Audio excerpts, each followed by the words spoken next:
Hello friends, welcome back to our YouTube channel. आज हम आपके लिए एक बहुत ही इंटरेस्टिंग टॉपिक पर वीडियो लाए हैं। एल्डा ने अभी रिसेंटली एक मास्टर सर्कुलर इशू किया है जिसमें उसने लाइफ इंश्योरेंस के रूल्स में बहुत हद तक बदलाव किया है। ये रूल्स बहुत ही ये जो बदलाव किए गए हैं बहुत ही अच्छे हैं। सिंप्लीफिकेशन, ट्रांसपेरेंसी और डिसीजंस लेने में हेल्प करने वाले बदलाव हैं। तो आइए डिस्कस करते हैं किस तरह के बदलाव हैं। मास्टर सर्कुलर और लाइफ इंश्योरेंस। तो लाइफ इंश्योरेंस पर मास्टर सर्कुलर आया है जून 12 को। इस सर्कुलर ने पिछले 4 सर्कुलर को रिपील करके ओवरराइड कर दिया है, कंसोलिडेट कर दिया है। ये सर्कुलर एक बहुत ही सिंप्लीफिकेशन की तरफ, पॉलिसी होल्डर्स को अच्छा, पॉलिसी होल्डर्स के लिए लाइफ इजी करने की तरफ है, ट्रांसपेरेंट एनवायरनमेंट बनाने की तरफ है।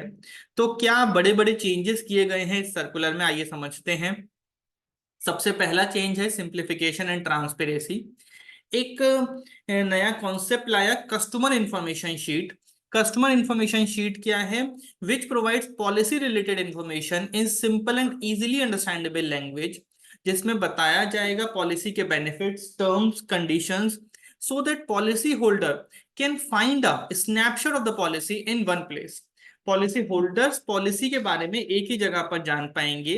ये पॉलिसी डॉक्यूमेंट का पार्ट बनेगा। This is in addition to the improved benefit illustration of products to be made available to a prospect or a policy holder। तो ये एक एडिशनल इंफॉर्मेशन बनाई गई है जिसे कस्टमर इंफॉर्मेशन शीट बताया गया है।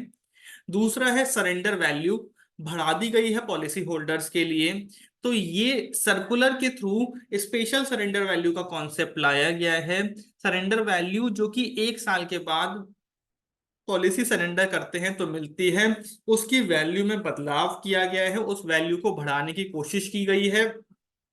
ऐसा इल्डा ने कोशिश किया है कि पॉलिसी होल्डर्स को अगर पॉलिसी सरेंडर करते हैं तो कोई भी नुकसान ना हो। उन्होंने बहुत सारे फैक्टर्स के बेसिस पर सरेंडर वैल्यू कैलकुलेट करने के लिए बोला है, जैसे कि पॉलिसी का टर्म क्या है, कितना प्रीमियम पे किया है, ड्यूरेशन, जितने टाइम के लिए वो पॉलिसी एक्टिव रही। While deciding the surrender value, insurer shall ensure reasonableness and value for money to all type of policy holders। तो क्या कहते हैं, सरेंडर वैल्यू निकालते समय इंश्योरर्स यानी कि इंश्योरेंस कंपनी रीजनेबलनेस इंश्योर करेंगी और वैल्यू फॉर मनी इंश्योर करेंगी पॉलिसी होल्डर्स के लिए, including surrendering policy holders and continuing policy holders. Loan facility mandatory कर दी है हर एक इंश्योरेंस पॉलिसी के लिए। द एडा announce that life all life insurance savings product must now include a loan option, यानी कि अगर किसी को भी पैसे की जरूरत पड़ती है तो वो अपनी पॉलिसी में लोन ले सके। लिक्विडिटी को बढ़ाने की तरफ ये एक अच्छा कदम है एडा का। इन्होंने पार्शियल विड्रॉल भी अलाउ किया है पेंशन प्रोडक्ट्स में, जो कि पॉलिसी होल्डर्स को अलाउ करेगा कि भाई अगर उसको हायर एजुकेशन के लिए, बच्चे की पढ़ाई के लिए, घर बनवाने के लिए, मेडिकल एक्सपेंसेस के लिए, क्रिटिकल इलनेस के लिए कोई भी रिइंबर्समेंट लेना है तो वो ले पाए। फ्री लुक पीरियड बढ़ा दिया गया है। पहले फ्री लुक पीरियड 15 दिन का होता था, यानी कि आप अपनी पॉलिसी के टर्म्स को रिव्यू कर सकते थे, कंडीशंस को समझ सकते थे। पहले 15 दिन होता था, अब उसको बढ़ा करके 30 दिन कर दिया गया है। ग्रीवियंस रिड्रेसल का सिस्टम बहुत रोबस्ट किया है, अच्छा किया है। Complainant is to be informed about the mechanism for escalation to the insurance ombudsman if the grievance is not redressed satisfactorily. आपने कोई कंप्लेंट करी और आपकी कंप्लेंट का जो सॉल्यूशन या रेजोल्यूशन आपको मिला वो सेटिस्फैक्टरी नहीं था, तो आपको बताया जाएगा कि भाई आप कैसे उसको इंश्योरेंस ओम्बड्समैन तक पहुंचा सकते हैं, आगे एलिवेट कर सकते हैं।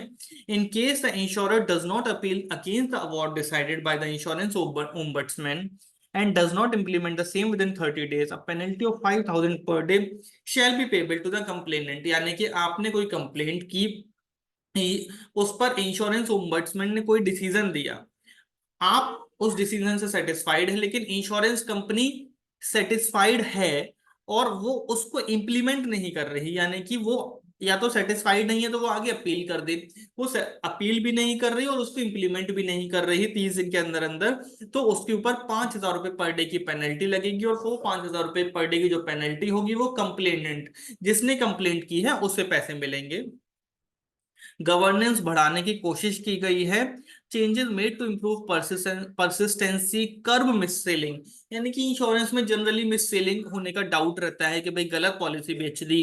Avoid financial loss to policy holders को नुकसान नहीं हो, लॉन्ग टर्म बेनिफिट्स उनके लिए जनरेट हो। पीरियोडिकल ट्रेनिंग्स का प्रावधान रखा गया है।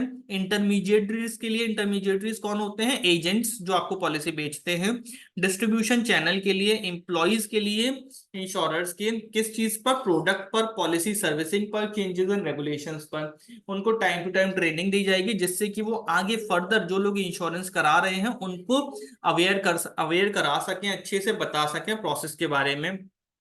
Product clearance process is to be simplified, product clearance process को सिंप्लीफाई किया है। इन प्राइसिंग प्रोडक्ट, जब कोई भी प्रोडक्ट की प्राइसिंग होगी, प्रोडक्ट की प्राइसिंग मतलब कोई भी पॉलिसी अगर ये नहीं लाते हैं तो उसका प्रीमियम डिसाइड करते वक्त क्या होगा? प्रीमियम रेट्स को ध्यान में रखना है, चार्जेस को ध्यान में रखना है, डिस्काउंट ऑफर्ड, लोडिंग्स क्लियरली बताने हैं। Risk is not discriminated in terms of premium charge, यानी कि एक ही तरह का रिस्क पे अलग अलग तरीके का प्रीमियम चार्ज नहीं हो सकता, एक रिस्क पर एक ही तरह का प्रीमियम चार्ज हो पाएगा। Pricing is equitable between policies sold through different channels, pricing equitable हो, अलग अलग पॉलिसीज, अगर पॉलिसीज अलग अलग चैनल की से बिक रही हैं तब भी इक्विटेबल होना चाहिए, एक सा प्राइस होनी चाहिए, चाहे वो किसी भी चैनल के थ्रू बिके। तो ये एक हमारी छोटी सी वीडियो थी, लाइफ इंश्योरेंस में क्या क्या चेंजेस हुए हैं इरडा के द्वारा मास्टर सर्कुलर से। आप हमारे चैनल @पर्सनल टैक्स को सब्सक्राइब कर सकते हैं, हमें कमेंट्स में बता सकते हैं आप हमसे और किन टॉपिक्स पर वीडियोस चाहते हैं। Thank you very much.